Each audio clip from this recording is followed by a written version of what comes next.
meus amores do terceiro ano. Vamos estudar? Vamos lá? Hoje é sexta-feira, 26 de junho, finalzinho da semana chegando, finalzinho do mês também. E vamos para mais uma aula de português, certo? Vamos lá pegar o nosso livro, fazer nossa correção e estudar um novo conteúdo. Combinado? Então, peguem aí o livro, lápis e borracha, para corrigirmos nosso exercício sobre verbo no imperativo. Página 49, certo? Então, vamos lá começar. Primeira questão. Na primeira questão, fala o seguinte: releia a instrução e observe as palavras em destaque. Aí tem aí, coloque uma tigela, essa mistura e junte a macaxeira devidamente ralada. Misture tudo muito bem. Unte uma forma, de preferência quadrada, e leve ao forno pré-aquecido por aproximadamente 35 a 40 minutos. Os verbos destacados são coloque, junte, misture, unte e leve, né? Letra A. As palavras em destaque são o quê? Verbos, pois identificam ações a serem realizadas, tá? Então, são verbos. Letra B. Essas palavras revelam o quê? Ordem. Então, está dando uma ordem. O modo verbal que indica ordem, pedido, súplica, conselho, recomendação é chamado de imperativo, tá? Então, imperativo é o modo verbal que faz isso, dá conselho, dá ordem. Então, modo imperativo. Por quê? Porque os verbos, eles têm mais dois modos verbais, que é o modo indicativo e o modo subjuntivo. Nós estamos falando aqui do modo imperativo, tá certo? Segunda questão. Releia este trecho. Bata no liquidificador todos os ingredientes, menos a macaxeira. Letra A. Qual é o verbo no imperativo? O verbo qual é? Bata, tá? Então, o verbo tem, ó, bata, ok? Terceira questão. Assinale a frase com forma verbal no imperativo. Qual é aí? A segunda, o segundo quadradinho. Mexa o açúcar e a manteiga. Então, ó, mexa, tá? Então, ó, aí o verbo está no imperativo, tá bom? Próxima página, página 50. Vamos para a página 50. Escolha as formas verbais no imperativo e reescreva as frases preenchendo os espaços, tá? Então, vocês vão escolher as formas verbais aí que nós temos. Lave, pegue, fique, suba e coma, né? Eles estão aqui, ó, as formas verbais. Então, vamos para a primeira. A torta que está sobre o armário. Então, aí vai ser qual? Pegue, né? A torta que está sobre o armário. Ou então, você pode colocar também coma a torta que está sobre o armário. Você pode colocar ou coma ou pegue, tá? Você pode usar um desses dois verbos, certo? Letra B. Na árvore para pegar as goiabas. Então, qual a forma verbal que nós vamos usar aí? Suba. Suba na árvore para pegar as goiabas. E a letra C? Flávio, toda a salada. Qual é a forma verbal que você vai completar aí? Também são duas opções. Você pode colocar Flávio, coma toda a salada. Ou então, Flávio, lave toda a salada. Pode usar coma ou lave, ok? Conferido? Ótimo, muito bem. Terceirão, vocês estão, ó, 10, hein? Quinta questão. Leia as frases e faça o que se pede. Então, aí vocês têm 1, 2, 3, 4 frases. Vocês vão ler essas frases e fazer o que está sendo pedido. Primeiro pontinho. Em cada frase há um verbo sublíneo, Então, a primeira coisa, sublinhar os verbos que estão nessas frases. Aproveite o dia de sol. Qual é o verbo? Aproveite. O menino correu muito ontem. Qual é o verbo? Correu. Chamei os jogadores para o campo. Qual é o verbo? Chamei. Os meninos comeram toda a bolacha. Qual é o verbo? Comeram. Tá? Então, esses seriam os verbos que vocês iriam sublinhar. Próximo pontinho. Em qual frase a forma verbal está no imperativo? Qual é a frase que a forma verbal está no imperativo? Assinale a alternativa e copie a forma verbal a seguir. A primeira, tá? Aproveite. Tá? Então, aproveite o dia de sol. Então, aí, ó, o verbo aproveitar está no imperativo. Então, você ia copiar aí, aproveite. Próximo pontinho. Nessa frase que você assinalou, o uso do imperativo indica o quê? Ordem, súplica ou conselho? Indica conselho. Marca um xizinho aí lá no conselho, tá? Porque está dando conselho, né? Ó, aproveite o dia de sol. Então, para você aproveitar o dia de sol. Então, aí você vai marcar um xizinho lá onde tem o quadradinho que tem o nome conselho, tá bom? Olha só aqui, ó, nessa parte aqui, ó, conselho, ok? Na página 51, vocês fizeram atividade sobre uma receita de pão de queijo, hein? Pão de queijo no liquidificador. Aí tem os ingredientes, tem a preparação, né, as etapas, tá?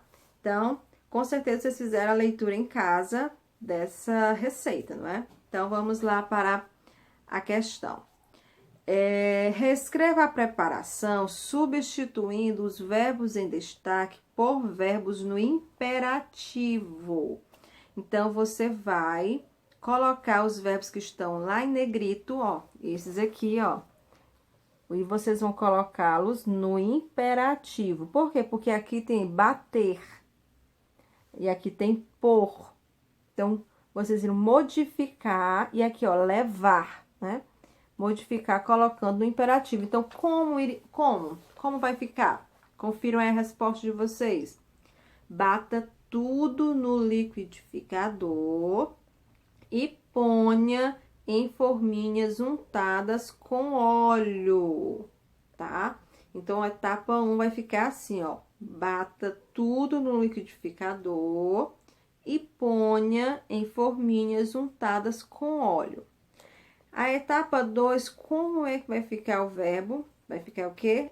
Leve para assar, porque lá tem levar para assar. Então, no imperativo vai ficar com leve, leve para assar, certo? Conferiram a resposta? E a 7ª questão, reescreva este outro modo de preparo, acrescentando o verbo indicado no modo imperativo. Aí, você também tem outro aí para vocês colocarem no modo imperativo. Misturar todos os ingredientes e amassar até soltar das mãos, fazer bolinhas e assar. Então, vocês observam que os verbos, eles estão entre parênteses, tá? Então, vocês vão fazer essa modificação nesses verbos. Por quê? Porque aí eles não estão no modo imperativo. E vocês iriam colocar no modo imperativo. Então, como é que vai ficar? Ao invés de misturar, vai ficar com misture. Misture todos os ingredientes e, ao invés de amassar, vai ficar com amasse até soltar das mãos. Fazer, como é que vai ficar fazendo imperativo? Vai ficar como? Faça. Faça bolinhas e asse, que é o verbo assar, né? Vai ficar asse. Então, agora eu vou repetir a frase toda para você, tá bom? Misture todos os ingredientes e amasse até soltar das mãos. Faça bolinhas e asse, ok? Lembrando que colocar a pontuação, tá? Onde tem um ponto, permanece o ponto, normal. Bom, agora nós vamos para a página 52. Na página 52, vocês têm a 8ª questão, não é? Que é essa aqui, ó. Oitava questão, tá? Então, vamos lá. Observe as situações representadas e as formas verbais em destaque. Depois, assinale o que elas indicam, tá bom? Então, vocês têm aí 4 imagens. Vocês irão observar a situação e a fala para depois marcar o que está sendo pedido, tá bom? Então, primeiro nós temos o fotógrafo. Olha o que o fotógrafo está falando. Olhem para mim e sorriam. O que ele está fazendo? É um conselho, uma súplica ou uma ordem? Uma ordem. Está mandando as pessoas olharem para ele, tá? Então, uma ordem. Depois, vocês têm aqui, ó, esse cozinheiro, né, ó. Fique atento enquanto estiver cozinhando. Então, o que ele está querendo dizer com isso? Será que é um conselho? Será que é uma súplica? Ou será que é uma ordem? É um conselho, né, gente? Está, fique atento enquanto estiver cozinhando, dando conselho para que as pessoas fiquem atentas enquanto estiverem fazendo a comida. Então, é um conselho, tá? Próximo. Joãozinho, desligue isso e venha jantar. Então, o que é isso? O que essa mãe está querendo dizer com isso? Será que é um conselho? Será que é uma súplica? Ou será que é uma ordem? Uma ordem. Uma ordem. A mamãe aqui está dando uma ordem, viu? Então, obedeçam as mamães. Uma ordem. E aqui, alguém me ajude. É o quê? Um conselho, uma súplica ou uma ordem? Uma súplica, ele está pedindo, alguém me ajude. Então, ó, uma súplica, certo? Então, com isso, nós corrigimos nosso exercício. E agora, vamos falar mais um pouquinho sobre a variação linguística, tá? Que é mais um assunto que nós já vimos, né, na aula passada, nós já trabalhamos, foi? E vamos falar sobre a variação linguística regional. Vocês lembram daquela receita que a tia mostrou para vocês e que tem no livro de vocês do bolo de macaxeira? Lembram, não é? Lá no final ele coloca uma observação. Qual a observação que ele coloca? Macaxeira aqui para nós, nordestinos, é o mesmo que aipim ou mandioca. Por que ele colocou isso no final da receita? Por que será? Por quê? Porque em alguns lugares a macaxeira ela é chamada de aipim, ela é conhecida como mandioca, tá? Então, isso mostra o quê? Uma variação linguística regional, tá? Então, aos falares típicos de uma região, dá-se o nome de quê? De variações regionais. Isso se revela, por exemplo, alguns alimentos, né? Que são conhecidos em alguns lugares de uma maneira e em outros lugares por outros nomes. Mas é o mesmo alimento, só muda a maneira de falar, tá bom?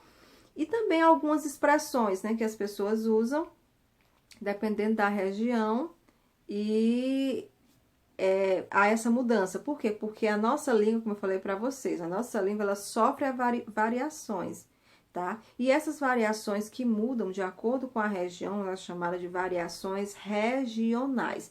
Então, a tia trouxe aqui para vocês para mostrar alguns exemplos, tá bom? Dessas variações. Olha só, o primeiro a tia até já colocou aqui, ó. Olha, deixa eu afastar aqui para mostrar para vocês. O primeiro, a tia já... Olha só que efeito especial, hein? A tia já colocou aqui, ó, que foi abóbora. Em alguns lugares é conhecido como abóbora, em outros lugares, jerimum. E olha esse outro aqui, ó. Vocês sabem o que quer dizer bruguelo? Bruguelo é o mesmo que bebê, tá? Então, olha só aqui, ó. Bebê. Olha essa outra variação aqui. Coberta. É a mesma coisa que lençol. Tá? Ó, lençol. Outra que a tia trouxe. Menino. Em alguns lugares chama guri.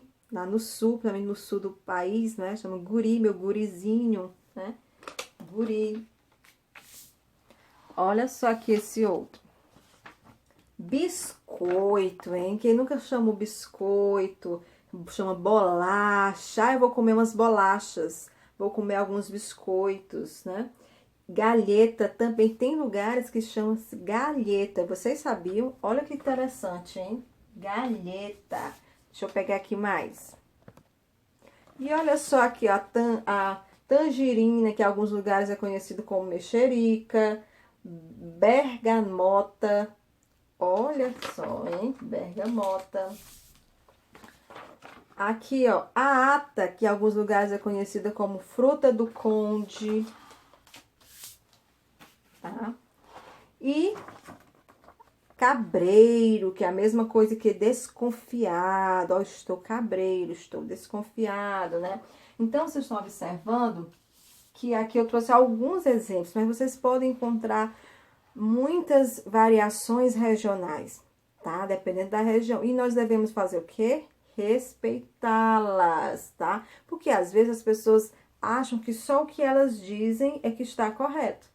Ah, é muito estranho ver uma pessoa chamar bolacha, vou comer umas bolachas, né? Mas não é a forma como ela se expressa na região onde ela mora, como lá as pessoas falam, né? Naquela região, naquele local, tá certo? E que é considerado, tá? Não está errado, está certo, né? Está certo lá onde ela mora, onde ela fala, lá eles conseguem se comunicar. Então, isso nós chamamos de variações regionais, tá bom? Então, vocês vão fazer uma atividade no livro, que a tia vai colocar lá na plataforma, algumas, as páginas para vocês fazerem, para na próxima aula a gente corrigir, tá bom? Então, vocês vão observar que na página 53 tem uma questão sobre isso, tá bom? E a tia também vai passar algumas atividades do livro de atividades caligráficas. A gente vai colocar também na plataforma algumas páginas para a gente fazer, tá bom? Então, beijos, bom fim de semana.